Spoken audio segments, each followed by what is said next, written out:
Hi everyone, this is Siris Rivas-Verdejo, and I'm here for Choosing a Different Future show. And I have a wonderful guest, Victor Dull, who's going to be talking about everything and anything that we get to today. One of the amazing things about Victor is that he's not only a relationship coach and he invites people to fearlessly fall in love again, but he's also uses all these different coaching techniques, and he bees with these tools that are based on the Abraham Hicks approach. Also, maybe you might have heard of a law of attraction, so we can talk about that. I love law of attraction and Abraham Hicks. And if you'd like to find out more about him, he has not only a Facebook group, but he has a feel-good app, and we'll put all the information below about that. But Victor, do you want to say hi? Hi, everyone. Hi, Siris. Thanks so much for being on the show, and thanks for reaching out. It's been multiple months in the making. You reached out to me a while ago, and I'm so glad it's finally worked out through cancellations and scheduling and weather and all of this stuff. So thanks for persevering. Well, according to the law of attraction, it's supposed to happen now. Yeah, it's true. It happens when it's supposed to happen. Mm-hmm. Yeah. So how did you find yourself on this journey? How did you choose to become a relationship coach and beyond that? Well, I started out as a mental health counselor back in Alaska, and there was a need for substance abuse counseling, and so they encouraged me to get my certification in Alaska, and so I was a mental health substance abuse counselor. And then I moved here to Oregon, and I upgraded my substance abuse counseling certification, and for the past 9 years I've worked with adolescents in detention. And my wife introduced me to the law of attraction, and then when I retired I needed something to do, and since I like working with people and their relationships, that's what I decided to do. The universe sent it to me. I love that. And and it's one of those things that you never know how it's going to show up, but you were like, all right, I'd like to have something else to create and to contribute to people. And yeah, and then you have this path open up. That's so awesome. And I love that you work with kids too. I work with kids and adolescents and families. And how do you see that intersection between your tools that you were using back then with the law of attraction and Abraham Hicks tools that you're using now? Well, if you really think about it, to me, Abraham Hicks's teachings regarding the law of attraction are basically neuro-linguistic programming. There's just a twist. And so when I was working in detention, I would reframe my Abraham Hicks stuff to fit the mental health model. And so to me, it's just Abraham Hicks is spot on when it comes to especially finding better feeling thoughts, because that's what it's all about. Feel good. And I liked your talk on pivoting at the end of your live show today on Facebook, because that's what the whole thing is, pivoting and finding a better feeling thought that fits you in the moment. And that's what I teach people to do. And so when I introduced the subject in detention, the kids just wow, they absorbed it, because they felt that it acknowledged their dignity, their value, their worth, and somebody cares about my thinking, my feelings. And I also do tapping, according to Robert Smith, and the kids learned the tapping protocol, and they would be tapping in their cells or their rooms, and staff would walk by and see these kids poking on their faces and wondering what the heck's going on. And so I did a training with them, and they just fell in love with it. Oh, I love it. I love being able to empower and bring into these systems and institutions that for some people, they wouldn't think that they would be open to it, but that's what I found as well. It's not like everyone, but you send your energy and you focus on the people that are willing to receive it, that are asking for these tools, that are willing to have this ease. So can you give it a specific example of something that you did with these adolescents that helped reframe them and pivoted, like you said, to those more positive emotions and feelings? One of the groups that I worked with were kids that were in gangs. And usually they were primarily Hispanic kids, and I did an anger management group with them, and I, what I'm going to be saying some things, and I don't mean to offend anybody, but one of the words that the boys really had a problem with was beaner. And so I asked them, what is a beaner? Clue me in. I'm from Alaska. We don't have gangs in the villages. I don't know. And so they told me that a beaner is somebody who likes beans. And I thought, a beaner is somebody who likes beans, so I must be a beaner. I eat beans. And that just blew their little minds, like, oh, that's a new way of seeing things. And that took away the power of the word beaner and reframed it, twisted it around so it was acceptable. Yeah. So if anybody's going to call me a beaner, I say, yeah, thank you for recognizing that I like beans. Yeah, and it got rid of that charge for them. So it wasn't that solid, heavy, like judgment. Instead, it was like, oh, it's not a big deal. What if I didn't make it significant? Exactly, to refocus, reframe. And one of the tools that I like using, or the imagery that I like using, is focusing a laser gun. I'd roll up a piece of paper and I point to the wall and say, this is what you don't want. I want you to look through it. So they look through it and they see what they don't want. I said, okay, over here, a few feet away is something that you do want. So while you're focusing on what you don't want, can you see what you want? No. And then I twist it around and say, okay, look at what you want. While you're looking at what you want, can you see what you don't want? No. And they had another aha moment. I love that. And it's such a simple exercise. I'm sure that many of the people watching this are going to see how this could apply to so many different areas of your life. It could be from learning, like we're working in the schools. I work in the schools a lot, to relationships, which you're doing the relationship coaching, man, to money and business, like health and body. I mean, there's just so many areas where we focus on the lack, on what's missing or what we don't desire. And then by focusing on that, we're really limiting and cutting off our awareness to possibility. That's such I'm going to totally borrow that. Can I borrow that? Help yourself. I'll give you credit, I promise. And while you were talking, it reminded me of something that happened to me back in Alaska last year. I went back for a conference, and we were sitting at the table, and this woman says, I can't afford, but I bought it anyway. She was buying something for her grandson, and I can't afford it. And I said, did you buy it? Yeah. Then that means you did afford it. You could afford it. Oh, I didn't know that. It's just taking these little things and twisting them so people could see it from maybe like thinking outside the box, or I don't know what you call it, but opening up their eyes to what is there for them. Yeah, and I love the emphasis in really listening to yourself and the words you're using, and how that's indicative of some of those thought processes that are unconscious, that maybe are running your life, that you're functioning from. And then as soon as you acknowledge and identify, it's like, hey, is that actually true for me? What are you just saying? Like, because I do that all the time. I catch myself and I was like, wow, did I just say that? Is that actually true for me? Wait a minute. Nope. Let me let that go. All right, this other thing I just said, or I just thought, is that actually true for me? Oh, wait, no, that's not true either. I'm letting that go. But if we're not listening to ourselves, then would we be able to catch those moments of things that we're telling ourselves or that we're buying as our stuff that isn't actually true for us? Exactly. And that's one of the things when I'm doing my relationship coaching, I remind my clients that I'm teaching them to have a relationship with their thoughts and their feelings first before they can have a relationship with anybody else. So talk more about that. Like what do you mean by having a relationship with your thoughts and feelings?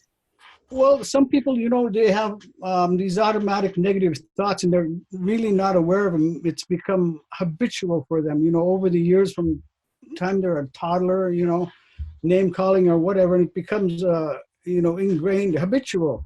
And so I teach people to be mindful, to be aware, to have a relationship with their thoughts, to be mindful of what they're saying. My wife and I do it lots of times with each other. We'd say something and then I'd catch the vibe or she'd catch the vibe, and we'd remind each other about, what are you feeling? Can you find an easier way to say that, a softer way, like Abraham Hicks would say? And so that's just reaffirming the relationship we have with our thoughts that trigger certain feelings. And to me, that's key. Otherwise you're going to go into a relationship and You know, let's say you're looking for a new relationship and you find one, and what's that saying? Wherever you go, there you are, or you take yourself with you. Yeah. And if you're still having a relationship with those old thinking habits, nothing's going to change, even though your desire is to find somebody, you know, a like-minded person. And if you have, you know, bad thinking habits, you're going to find a like-minded person. Unless you You're know, going to have that person that fits those points of views that you had with the person before that, and the person before that, and the person before that, until you actually see, oh, it's actually my thought processes and my point of view that's creating this, and it's not these people. right, exactly. It's being aware of your attitude toward yourself, your thoughts, and then because you know who we are, we project that outward, and we attract actually who we are. And we attract also what our point of view is. So if I have the point of view that all men are horrible and are just there for sex and are just out to get me or to hurt me, then that's the type of men I'm going to attract. And the type of men are going to come toward me. And if I have, oh my gosh, there's so many men that are out there to have my back, to contribute to me, that they're so kind and sweet and affectionate, that they're actually here to expand my life and living, then that's what I would attract. And then even and the other thing that I teach people to do is be okay with contrast, because contrast reminds us of what we don't want, and it helps us to refocus on what we do want. So I encourage people to say, thank you, contrast. Thank you for that crappy person who I was dating for reminding me of what I actually deserve. Yeah, it's like, okay, I got a whole lot of awareness and information about what's not going to work for me. And now what is going to work for me? Yeah, I like that. I haven't ever heard it framed as contrast. That's really lovely. And I love the tool of gratitude. So I'm also going to add that to my repertoire, Victor. Thank you. And if you want to go even higher than gratitude, according to Abraham, appreciation is higher than gratitude.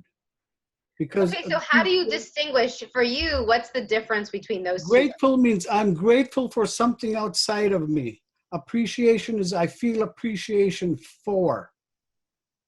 It's almost like unconditional love. Love is flowing through me, so I appreciate the contrast. I'm not grateful, because grateful puts us in a lower level, so to speak. But appreciation is a higher level of loving, if you will. Yeah, I actually, for me, when I'm in gratitude, it's not outside of me. There's a simultaneity, but I get what you're saying in the sense that, like, what is it actually going to work? Which of the words and the energy, that vibe that you're talking about, matches what you'd actually like to have and create in the world and in your relationships. Yeah, you can start out with gratitude. My wife and I came up with this emotional scale. It's got 7 levels to match the 7 colors of the rainbow, and red is the lowest and indigo is the highest. And we can't go from crappy to happy in a heartbeat unless we practice. And so gratitude is like on the blue stage, and appreciation is the indigo stage. And in between is the violet. So it takes it up, it's a higher level of vibration, if you will. And all of that is still greater than wherever you might be starting off with. If you're starting at that red, like, let's just keep moving on up, huh? Exactly. And that's the other thing that I've seen over the years, is that people that are in the red, they're depressed and they're afraid to be angry. They don't realize that angry is empowering. So it's better to be angry than to be depressed. And once they get angry, they kind of, they feel drained, and then they stop there.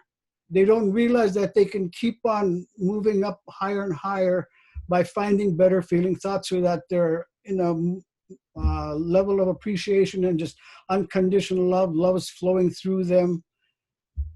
And so I teach them to move it up a notch every time. Yeah, and as long as you're moving forward and up and you're actually being more true to you, like, I think that's great.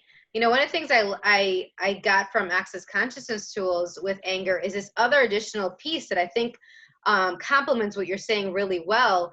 And it's this book called Living Beyond Distraction by Gary M. Douglas. And basically it's the idea that anger is a distractor implant, that if we just let it seem as just anger, we're not actually acknowledging all the things that we're aware of under it, that it's actually hiding, that maybe we're aware of a lie, that there's actually a potency or power there that we're being invited to tap into.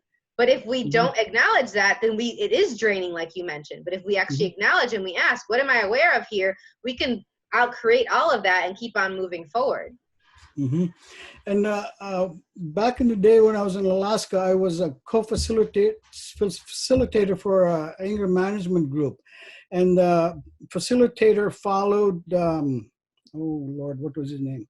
He followed the compassion model from a guy back in New York. And the premise was that underneath the anger, it's okay to feel angry, but to recognize that anger is caused by a core hurt, from disrespected and then to the worst unlovable.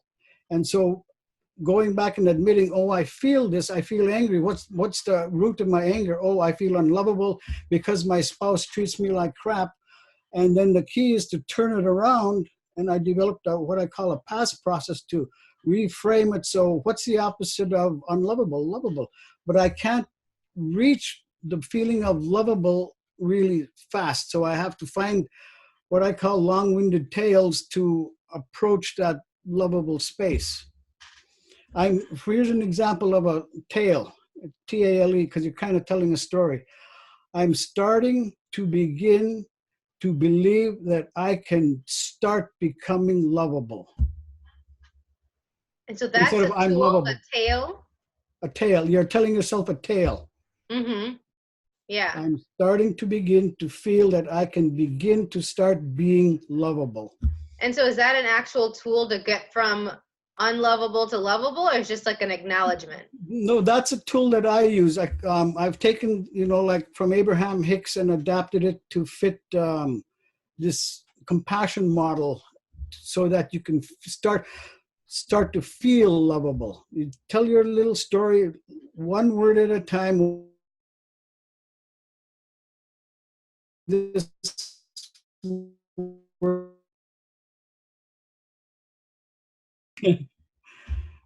yeah. Okay, so it's a process that I call PASS process, P-A-S-S, and I've taken it from Abraham Hicks and adapted it to some of the compassion model information. You pause when you're angry, and then you remove yourself from the situation, and then you acknowledge, oh, I'm feeling unlovable. My spouse wouldn't make me a BLT. And so I acknowledged it. I'm feeling unlovable. So, and then you switch it. What is it that I do want? I want to feel lovable, but I can't feel lovable right now. So I soothe myself into feeling lovable by saying something like, I may not be feeling lovable now, but I'm on my way. I'm starting to begin to believe that I can start becoming lovable. That's the tale. You start telling a tale. And if that doesn't feel good, and then you find another way.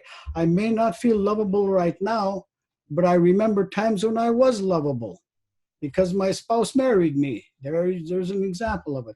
So you soothe yourself into feeling whatever it is you want to feel. So in the soothe, isn't that the first S? What about the second S in PASS? The first S is switch. Oh, I missed that one. Okay. Switch. Yeah, switch. I'm this way.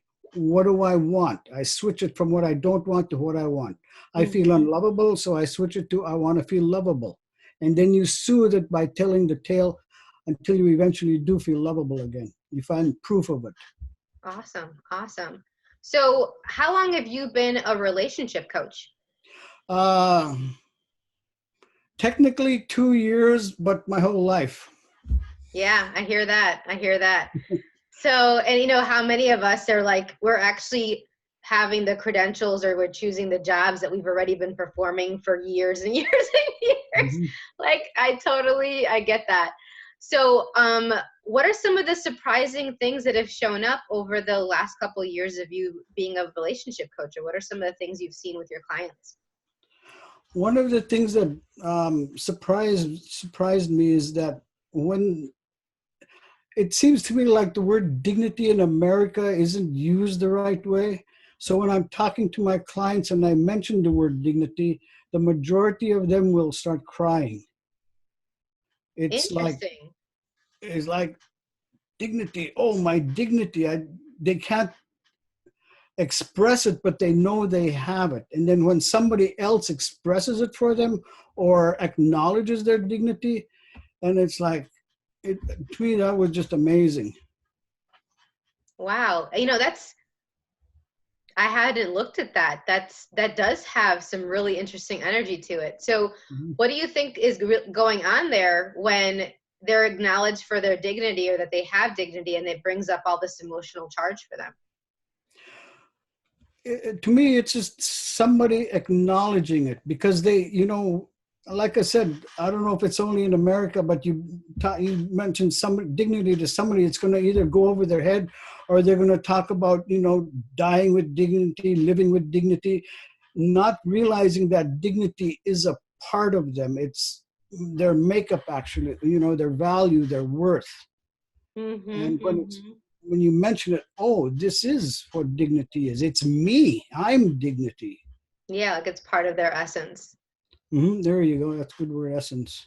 So how does that play out with the coaching? Like, is it one partner acknowledging the dignity of the other partner, or one of the people acknowledging it for themselves? The client has to acknowledge it for themselves. And then once they do that, they're going to be emanating this sense of dignity, and then they're going to start attracting it to themselves.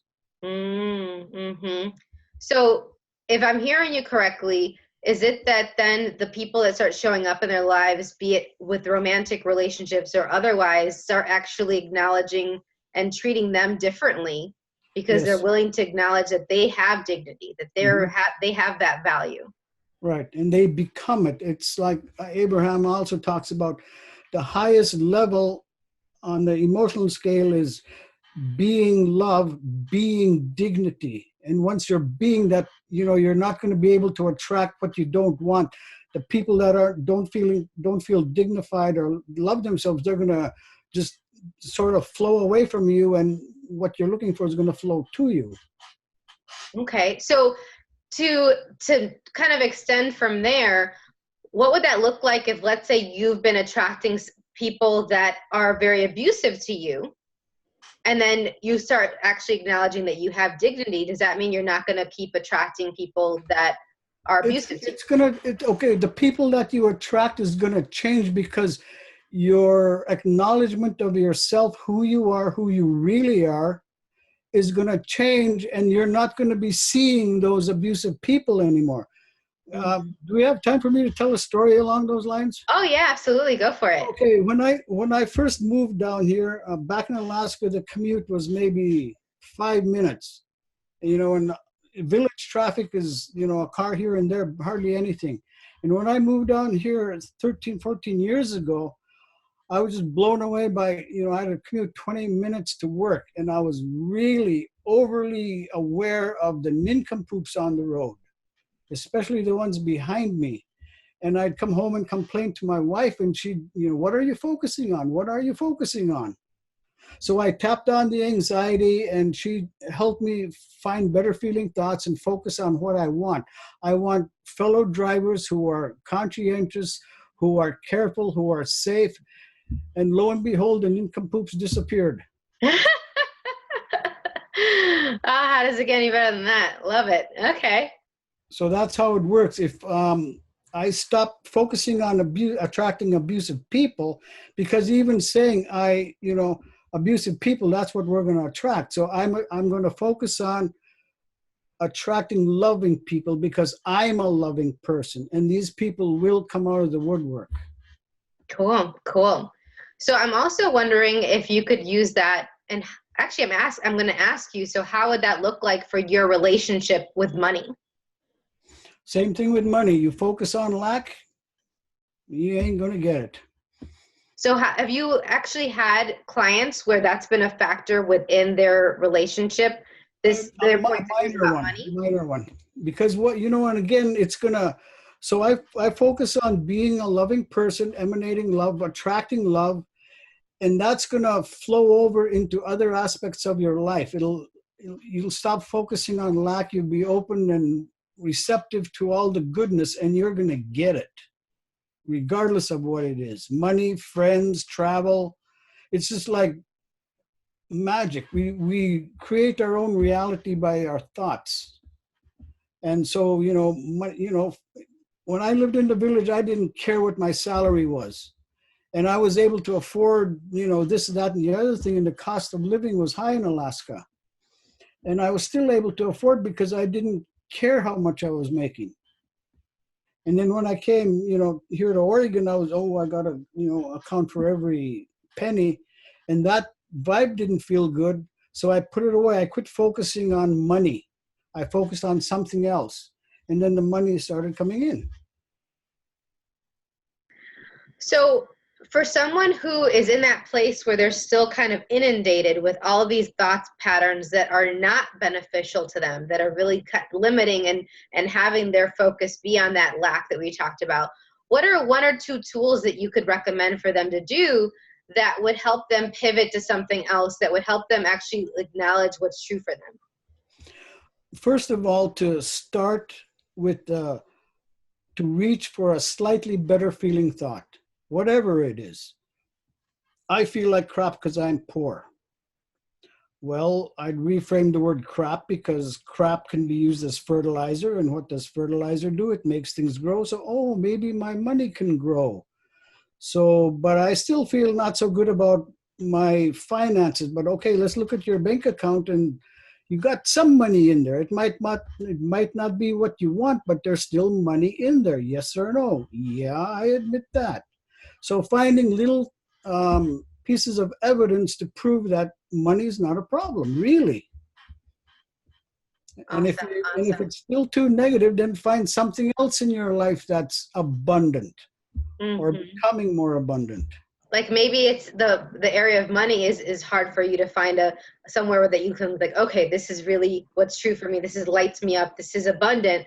But maybe with family, I have really good friends. And then you say, if I can be that and choose that and have that here, I can generalize that to this other area. And what would it take to have that apply here as well?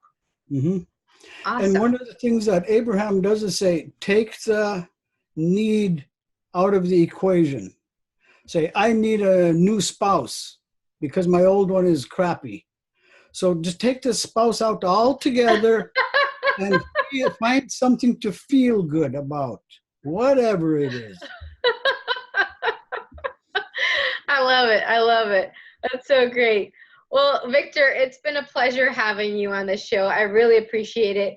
Everyone watching this, please go ahead and send your comments and questions and post them below the video. Subscribe to our channel. We're on season 2 now. How does it get any better than that? We will include all of the contact information for Victor, so you can email him and check out his website directly and check out all of his many classes. Victor, you travel all over for your classes, right? Travel, no, I'm all online. Oh, okay, even better. So anywhere online, you can find him and catch these videos and classes. Yeah, online. Perfect. Because we definitely have a global audience. So excellent, excellent. So you'll help see all of the links for that below. And then let us know if there's any other guests you would like to have on our show. We'll definitely see if Victor's available in the future. You can go to choosingadifferentfuture.com to send us messages, or choosingadifferentfuture@gmail.com to message us directly. But this has been awesome. I really get that a lot of the tools that you were talking about today and discussing and sharing with us today, Victor, can be really game changers for the people if they're willing to choose to play with them. So hopefully at least 1 or 2 of them resonate with the people watching, and they'll start actually using them to change their lives and have actually what's true for them in whatever way that is, because for each of us it's going to be different. Well, I appreciate you giving me the time to share my stories here, because I just had a blast here. I'm so glad. I'm so glad. You'll definitely have to come back. Okay. Thank you, everyone. Until next time. Bye.